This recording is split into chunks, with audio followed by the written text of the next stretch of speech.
topic. Connell. All right, Ashley, for an instant audit on it, Adam Connors joins us, Director of Corporate Finance for CK Cooper. And Adam is in Houston, Texas. Nice fire behind him. Did you see that fire? Yeah, exactly. Nice and warm by the fire. It's real, too. It's great. Oh, it's I'm fantastic. sure it is. Yeah, why don't you take a step? Never mind. So Thanks, Connell. Tell us a little bit about what you think is going to happen with this Greek situation. I mean, we've been waiting for days here. It's and we don't really know yet how it all turns out. We're all making assumptions. Should we be? Yeah, there's going to be continued assumptions, is my guess. I mean, they're not ready to make this statement. I mean, this kind of just started to pop up, and the issue is that the PR, all the heat around this issue is going to continue to increase, just like the fire behind me, and it's going to get to the point where they're going to have to do something. And so, it may not be on the agenda, but at the same time, there's going to be just tons of speculation. Germany and France, unfortunately, are going to have to spearhead something here to avoid it from spilling over to some of the other weaker economies. Adam, Neil Ferguson in the Financial Times wrote an op-ed piece today talking about the bigger picture here. Even though we're dealing with Greece in the immediate horizon, he says sovereign debt is a major issue that we're going to be facing for years to come. What concerns you about this story most of all?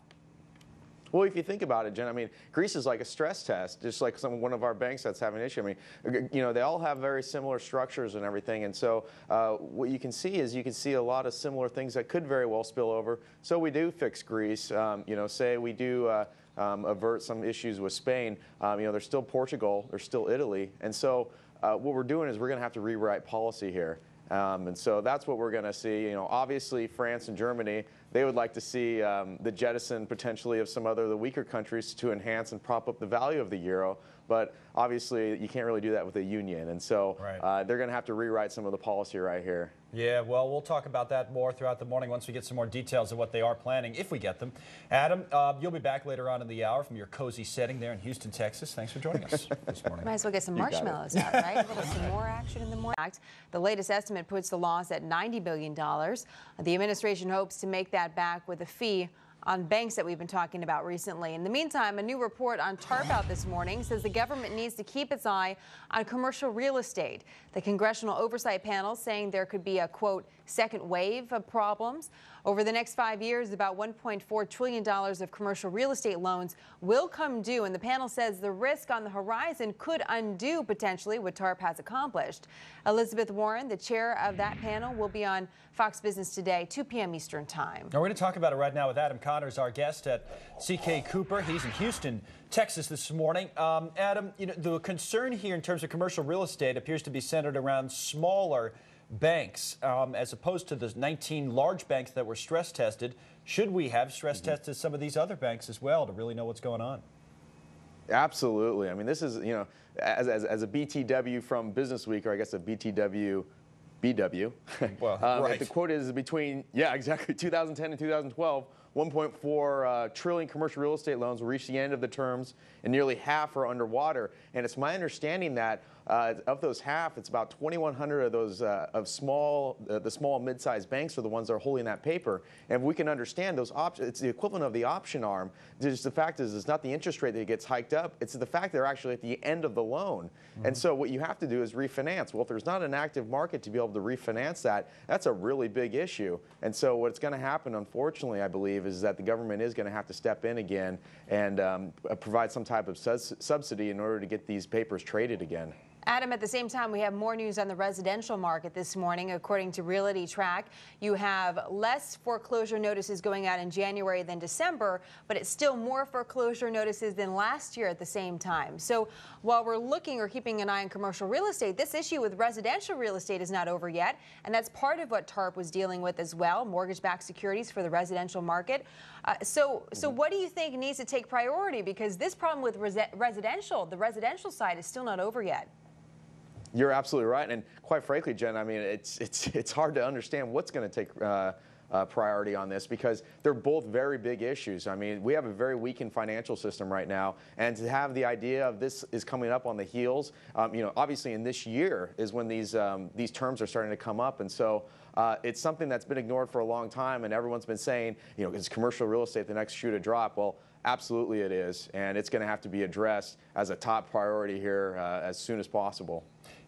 I guess the flip side of it, though, Adam, is that if the economy does pick up, because they're making some assumptions that things will not, maybe that growth won't be above trend. If the economy picks up, if the job market bounces back, I mean, we could still kind of dig our way out of this through growth, no? Absolutely, Colin. But the thing that we need to be concerned about is that we obviously need credit in order to expand the economy. I mean, that's something that some of the small businesses, the mid-businesses, have been most concerned. Well, guess who are the financiers of those small mid-businesses? It's these folks, these banks that are holding that paper. And so, if they're going to be going through the stress tests and the scrutiny and everything that some of the larger banks have gone through, then I can't think of a bigger impedance to economic growth than having these banks be having one arm behind their back the entire time. All right, Adam, thank you very much. Adam Connors for us out in Houston today. All right, we have a story now about Toyota. Last year, of course, his pay packages were also secured. Is he a 1 or you don't want to be a 5? Let's talk to Adam Connors, who's Director of Corporate Finance at CK Cooper in Houston this morning. I don't know where you would rank in this, Adam, 1 through 4, but what do you think of the plan? If you were to ask AIGs, just a couple of, before all this happened, if you were to ask, do you pay based on performance? Obviously, I think just because working with similar groups in this, the answer would be yes. And I think this is a bit of a PR stunt because, yes, they paid the retention bonuses and things to that effect. But in my opinion, if you were to focus on the particular groups, they obviously say, okay, if you do X, Y, and Z, your bonus is going to be, A, B, C. And so what the employees do, being the entrepreneur type folk that they are, they're going to do everything they can to match and fit within those boxes in order to maximize their bonuses. And so their performance was linked to it. It's just a question of how they're going to measure and what those benchmarks are going to be moving forward, which they cleverly left out in this point. ABC, 1, 2, 3, X, Y, Z. Yeah, here's the question, Adam. The broader question is that this bonus conversation continues.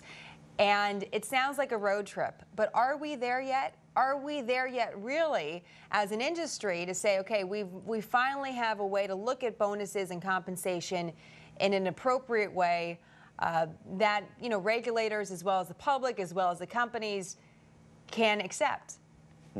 Sounds like a wonderful utopia that we will not be at for quite a while, in my opinion. Do we need to be at it? I mean, do we even need to put that as a destination, though? Because it seems like we're still searching for that solution.